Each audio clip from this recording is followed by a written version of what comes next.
नमस्कार, स्वागत है आपका इन खबर में। मेरा नाम है उर्वशी सिंह। आज हमारे साथ स्टूडियो में मौजूद हैं इन खबर के संपादक विद्याशंकर तिवारी जी और हमारे सहयोगी सत्येंद्र शर्मा। बातचीत कर रहे हैं। नीतीश कुमार ने इस्तीफा दे दिया है, गठबंधन से महागठबंधन से अलग हो गए हैं। इसमें अब सबसे बड़ा सवाल ये खड़ा हो रहा है कि अब महागठबंधन का क्या होगा। तो सबसे पहले जानना चाहेंगे तिवारी जी से। देखिए, महागठबंधन तो बिहार के लिए था और इंडी गठबंधन नेशनल लेवल पे बना था। तो जिस तरीके से खरगे ने, यानी कि मल्लिकार्जुन खरगे जो कांग्रेस के अध्यक्ष हैं, उन्होंने रिएक्ट किया है, उनकी लालू यादव से बात हुई है, क्या होगा। पहला खंभा तो गिर गया, क्योंकि नीतीश कुमार ने ही 23 जून 2023 को पटना में इसकी बैठक कराई थी और अगुआ बने थे।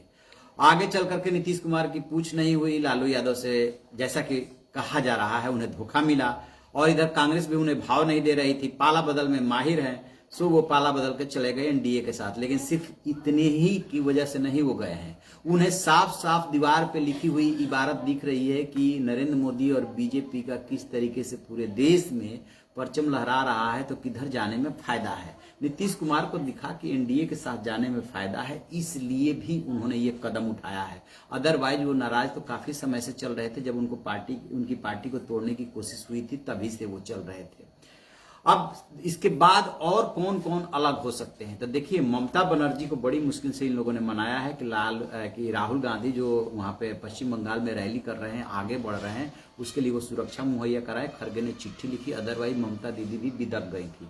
ममता बनर्जी ने एक तरफ नीतीश को काटा और दूसरी तरफ खुद भी बिद की। ममता बनर्जी का जो स्वभाव है, उसमें उनको बहुत दिनों तक साध के रखना इंडी गठबंधन के लिए टेढ़ी खीर है।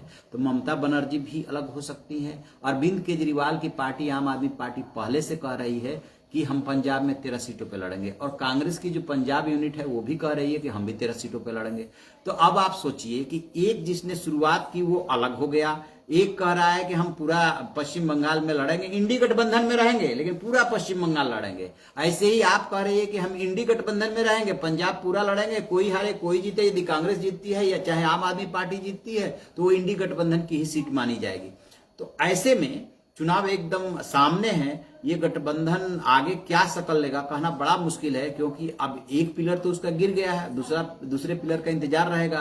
क्या ये चुनाव तक एक रहते हैं या चुनाव आते आते भरभरा करके गिर जाते हैं। सर, उत्तर प्रदेश की बात कर लेते हैं। उत्तर प्रदेश में भी अखिलेश यादव अपने तरफ से 11 सीट कांग्रेस को दे दिए हैं। तो क्या इंडी गठबंधन जो आप बात कर रहे हैं, तो बंगाल हो गया, पंजाब हो गया, बिहार तो गया ही गया, तो उत्तर प्रदेश से भी गायब होता दिख रहा है। देखिए, उत्तर प्रदेश में मुझे लग रहा है कि इनके अखिलेश यादव से बात बन जाएगी।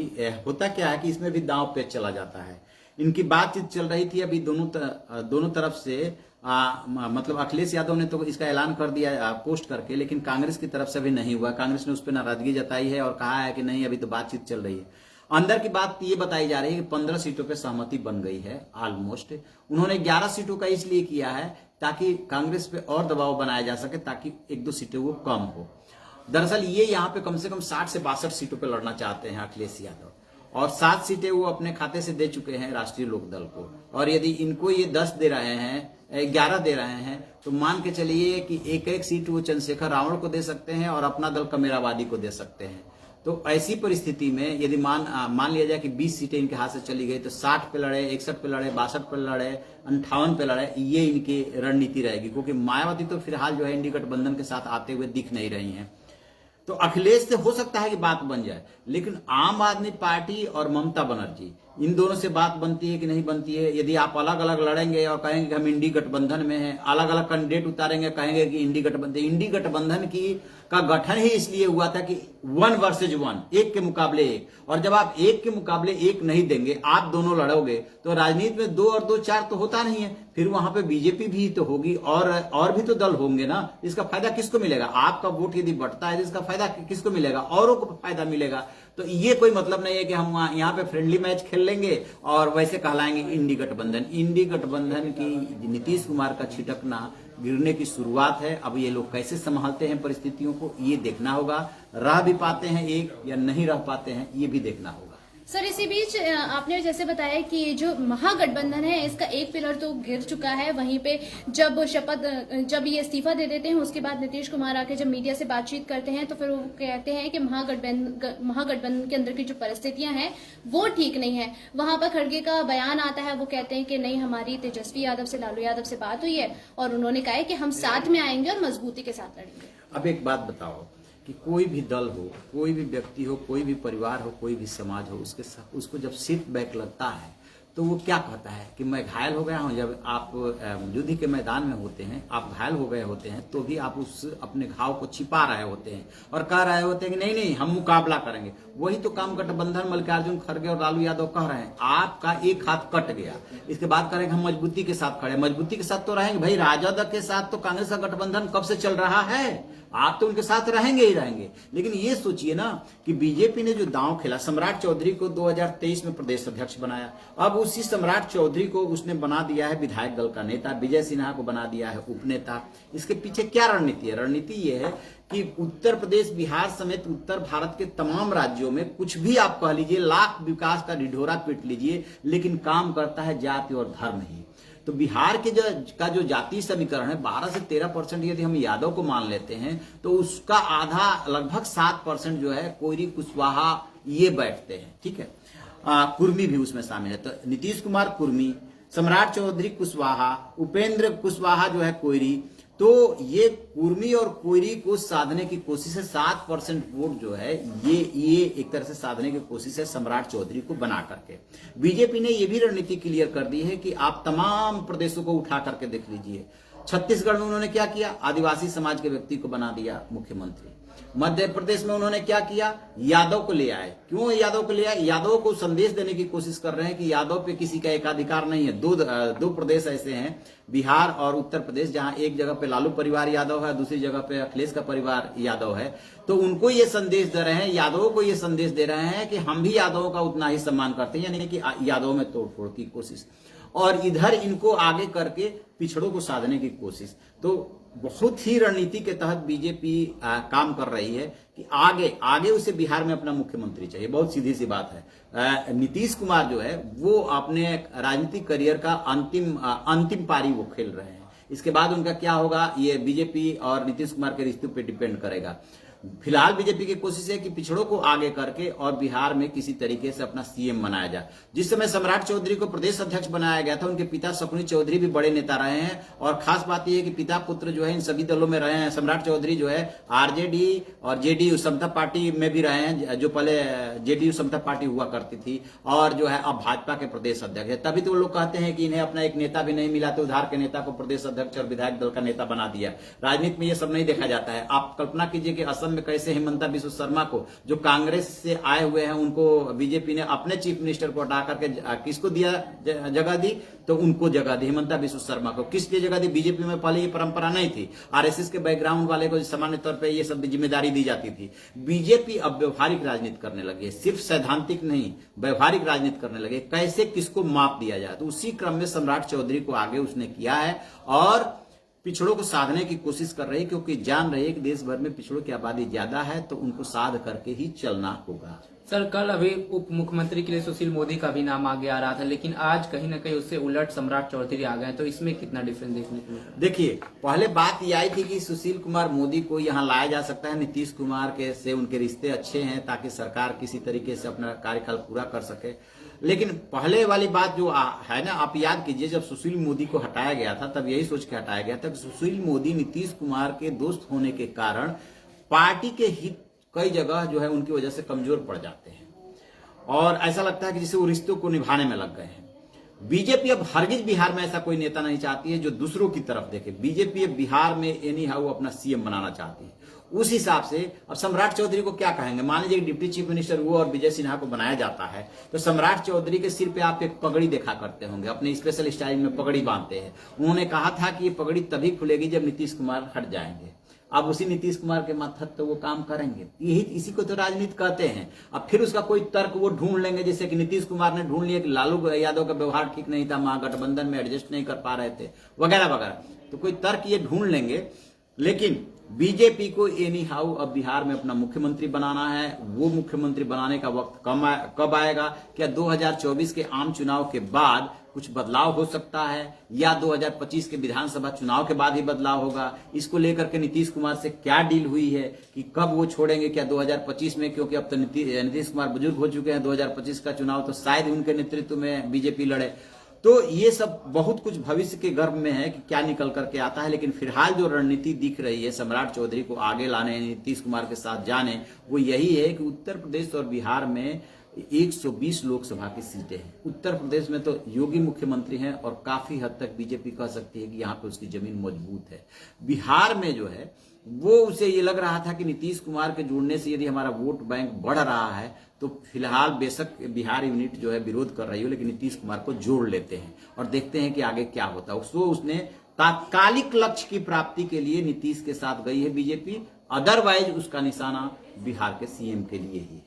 सर, इसी बीच ये भी खबर आई कि जेपी नड्डा जो है वो आज बिहार पहुंचेंगे और इसी के साथ आज शाम को उनका शपथ ग्रहण भी है नीतीश कुमार का। तो आपको क्या लग रहा है कि ये जो जेपी नड्डा वहां पहुंच रहे हैं, ये सिर्फ मकसद उस समारोह में शिरकत करने का है या फिर इसके पीछे और कोई भी वजह हो सकती है? मुझे लगता है कि ये 2-3 दिन तक जो किंतु परंतु और कवायद चल रही थी, इतना सब आसान नहीं है। सबसे बड़ी बात तो वहां पे जो चिराग पासवान है, चिराग पासवान प्रधानमंत्री नरेंद्र मोदी के हनुमान बने रहे।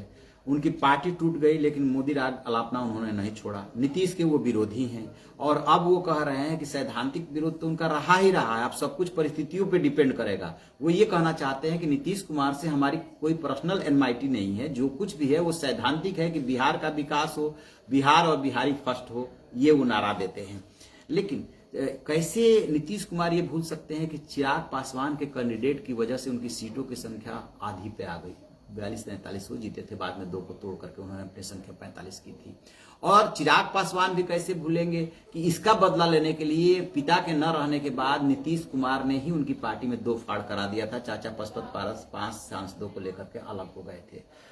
राजनीति के बारे में कहा जाता है कि जब स्वार्थ सत्ता है तो ये सब भूल करके आगे बढ़ना होता है। हो सकता है कि चिराग पासवान भी भूल जाए, नीतीश कुमार भी भूल जाए, लेकिन उन्होंने बहुत सधा हुआ स्टेटमेंट दिया है कि अभी आगे देखना होगा। ये सब कुछ होने से पहले चिराग पासवान की अमित शाह और जेपी नड्डा के साथ बैठक हुई थी और बाहर निकल करके उन्होंने ये कहा था कि जो हमारी चिंताएं हैं वो हमने उनको अवगत करा दिया है। तो बीजेपी इस बार जो है हमको भी विश्वास में लेकर चल रही है, चिराग पासवान को भी विश्वास में लेकर चल रही है, उपेंद्र कुशवाहा को भी विश्वास में लेकर चल रही है। तो अब देखने वाली बात यह है कि जब इनकी सरकार गठित होती है तो क्या इनके प्रतिनिधि शामिल किए जाते हैं, क्योंकि न तो कुशवाहा के पास कोई विधायक है, न ही चिराग पासवान के पास कोई विधायक है। हम के पास 4 विधायक जरूर है और उसने पहले ही जो है 2 मंत्री पद मांग लिए है। क्या उनकी वो इच्छा पूरी की जाती है या मजबूरी बताई जाती है कि नहीं एक से ही काम चलाइए? तो इस पे नजर है कि जैसे ही शाम को शपथ ग्रहण होगा पता चल जाएगा कि क्या किस दिशा में जो है जा रहा है। वैसे तो सब कुछ अच्छा करने की कोशिश होगी, इसलिए कि 2024 का चुनाव तो सिर पे आ ही चुका है। सर, अभी तक जो खबर निकल के आ रही है हमसे, जीतन राम मांझी के बेटे को मंत्रालय मिलते दिख रहा है, लेकिन चिराग पासवान का इस जो मंत्रिमंडल गठन होगा उनको कहीं कहीं ये भी चर्चा हो रही है कि उप मुख्यमंत्री का नाम उनके भी सामने आ रहा है, तो उनका कितना रोल इसमें रहेगा, क्योंकि हमेशा पीएम मोदी के साथ ही दिखते हैं। देखिए, मुझे इस बात में डाउट है। ये हो सकता है कि दलित वोट बैंक को साधने के लिए ऐसा सोच रहे हों, लेकिन चिराग पासवान वहां डिप्टी चीफ मिनिस्टर बनेंगे, वो भी किसी सदन के सदस्य नहीं है। मान लीजिए थोड़ी देर के लिए कि 6 महीने के अंदर किसी का रिजिग्नेशन करा के विधानसभा से लाएंगे या विधान परिषद से ले आ देंगे। क्या एग्जिट शर्तें तय हुई है, वो उनके साथ काम करने में कंफर्टेबल होंगे नहीं होंगे, क्योंकि वो तो केंद्र की राजनीति कर रहे हैं, सांसदी का ही चुनाव जीतते रहे हैं चिराग पासवान। तो अभी शाम तक का इंतजार कर लेते हैं, शायद तब तक स्पष्ट हो जाएगा, क्योंकि अभी तो मुझे ऐसा लग नहीं रहा है। सर, एक आखिरी सवाल आपसे पूछना चाहेंगे कि कल जिस तरीके से तेजस्वी यादव हुंकार भर रहे थे, वो कह रहे थे कि हम इतनी आसानी से जो है वो तख्ता पलट नहीं होने देंगे, तो अब भी उनका कोई स्टेटमेंट सामने नहीं आया जब से उनका इस्तीफा हुआ है नीतीश कुमार का। क्या कुछ लग रहा है आरजेडी की अगली प्रतिक्रिया? देखो उर्वशी, कल भी हम लोग ऑफ कैमरा डिस्कस कर रहे थे कि राजनीतिक दलों से एक चीज सीखने लायक है। वो जिस वक्त हार रहे होते हैं ना, उस वक्त भी अपने कार्यकर्ताओं का मनोबल बढ़ाने के लिए कह रहे होते हैं कि हम जीत रहे हैं, हम जीत रहे हैं, हम जीत रहे हैं। आरजेडी कल तक ये दम लगा रही थी किसी तरीके को से हमको अपने पाले में ले आकर के 2 विधायक उसके कम पड़ रहे थे। एक मिशन 16 भी नाम दिया जा रहा था कि इतने विधायकों का इस्तीफा करा करके उधर से संख्या घटा लेंगे 243 से और फिर जो है हम बहुमत साबित कर देंगे। अब सबसे बड़ा सवाल ये है कि ह्यूमन जो नेचर है सामान्य तौर पे ये यही होता है कि सत्ता के साथ आदमी रहना पसंद करता है। अब आरजेडी के कहने से ये विधायक क्यों इस्तीफा देने लगे जेडीयू के? मान लें कि जो जेडीयू के 13 विधायकों की बैठक हुई थी, वो तेजस्वी को मुख्यमंत्री बनाने के पक्ष में थे भी, तो परिस्थितियां बदल गई ना। उस वक्त ऐसा लग रहा था कि ये हो जाएगा तो हमें मंत्री पद मिल जाएगा तेजस्वी बनेंगे तो। अब परिस्थिति बदल गई, नीतीश कुमार एनडीए के साथ चले गए और नीतीश कुमार ने सबको साथ लिया, तो हो सकता है कि उन 13 में से 2-4 की लॉटरी निकल रही हो मंत्री बनने के लिए। तो वो अब क्यों उनके लिए इस्तीफा देने लगे, और इस्तीफा दिए और फिर से चुनाव लड़े, तो इसकी क्या गारंटी है कि आप जीत ही जाओगे? तभी तो कहा यह जा रहा है कि जो विधायक दल की बैठक हुई है, विधायक दल की बैठक में सभी विधायकों ने एक सुर से कहा है हम अभी चुनाव जाने में इंटरेस्टेड नहीं है। तो चुनाव होता है, तो मुझे नहीं लगता। तो हाँ, तो जो बात पूछ रही थी कि तेजस्वी यादव ऐसे हुंकार भर रहे थे, तेजस्वी यादव सिर्फ और सिर्फ ये एटमॉस्फेयर में, आपका इकोसिस्टम में ये बनाने की कोशिश कर रहे थे कि नीतीश कुमार की राह इतनी आसान नहीं है, आरजेडी भी सरकार बना सकती है। एक तरह से डरा रहे थे कि नहीं हम भी तैयार हैं। कहां से तैयार है? अभी तो स्पीकर का कोई रोल ही नहीं आया। स्पीकर का रोल तो आएगा सदन के अंदर ना। अभी तो शपथ देना है राज्यपाल को, उन्हें सरकार बनाने के लिए आमंत्रित करना है राज्यपाल को। वो लिस्ट पकड़ा देंगे कि देखिए हमारे पास बहुमत है, वो शाम को शपथ दिला देंगे। सदन में जब विश्वास मत के लिए जाएंगे तब आप किसी का इस्तीफा दिला करके कुछ कर सकते हैं। वहां पे फिर स्पीकर का फैसला मान्य होगा या कानूनी लड़ाई हो जाएगी, उसकी नौबत ही नहीं। हमने साफ साफ कह दिया कि हम तो एनडीए में थे, एनडीए में रहेंगे। तो वो जो कुछ भी था वो सिर्फ और सिर्फ खालिश राजनीति थी, नीतीश को डराने के लिए, बीजेपी को डराने के लिए। वो बात बनी नहीं उतने से। सर, लोकसभा चुनाव अब करीब ही आ गया है, तो जिसके लिए इंडी गठबंधन बना था, तो क्या जिस तरह से बिहार में अब इंडी गठबंधन का अस्तित्व खत्म होते दिख रहा है, तो क्या कहीं ना कहीं जो ये लोग बनाए थे गठबंधन जिस मकसद से, उस पर पानी फिर गया है? बिल्कुल पानी फिरा है, क्योंकि ये सबसे बड़ी बात तो ये है कि जिसने गठबंधन के लिए शुरुआत की, जिसने पहल की, वो आदमी आपके साथ नहीं रहा। वो गिरगिट की तरह रंग बदलते हैं, क्या करते हैं कि रोहिणी आचार्य से लेकर के और तेज प्रताप यादव उनको गिरगिट बता रहे हैं। वो उनका अपना अलग है, उसका माइनस पॉइंट उनका है। कोई भी इस बात का, चाहे वो लाख दल बदल किया हो, कोई भी इस बात का समर्थन नहीं करेगा कि बिना सैद्धांतिक आधार के आप चुनाव किसी और के साथ लड़ते हैं, सरकार किसी और के साथ बना लेते हैं। तो वो नीतीश कुमार की आलोचना की जा सकती है। लेकिन जहां तक बात है बिहार की, तो नीतीश कुमार बिहार की राजनीति में मायने तो रखते ही रखते हैं ना। हालांकि जिस जाति से वो कुर्मी से आते हैं उसका बहुत ज्यादा वहां पे वोट नहीं है, लेकिन औरों को समेट करके रखे हुए हैं। एक बड़ी पर्सनालिटी है, इतने लंबे अरसे से मुख्यमंत्री है, 9वीं बार मुख्यमंत्री का शपथ लेने जा रहे हैं। तो इससे तो गठबंधन को ही धक्का लगा है। और किसको धक्का लगा है? गठबंधन को धक्का लगा है। गठबंधन को भले न माने, लेकिन गठबंधन को धक्का लगा ही लगा है। जिस तरीके से हमारे सहयोगियों ने और हमारे संपादक ने हमें बताया कि किस तरीके से जिस इंसान ने इंडिया गठबंधन की नींव रखी थी, अब वही व्यक्ति जब इस गठबंधन में साथ नहीं दे रहा है, तो आगे इस गठबंधन का क्या भविष्य हो सकता है, ये आप खुद ही अंदाजा लगा सकते हैं। आगे क्या रणनीति रहेगी? फिलहाल 5 बजे तक जो है वो शपथ ग्रहण हो जाएगा, जिसमें जेपी नड्डा भी शामिल होंगे, ऐसा बताया जा रहा है। ऐसी जानकारी भी सामने आ रही है। आपको जानकारी कैसी लगी हमें कॉमेंट सेक्शन में जरूर बताइएगा और अपने विचार भी हमारे साथ जरूर साझा कीजिएगा। ऐसी कई जानकारी के लिए बने रहिए इन खबर पर।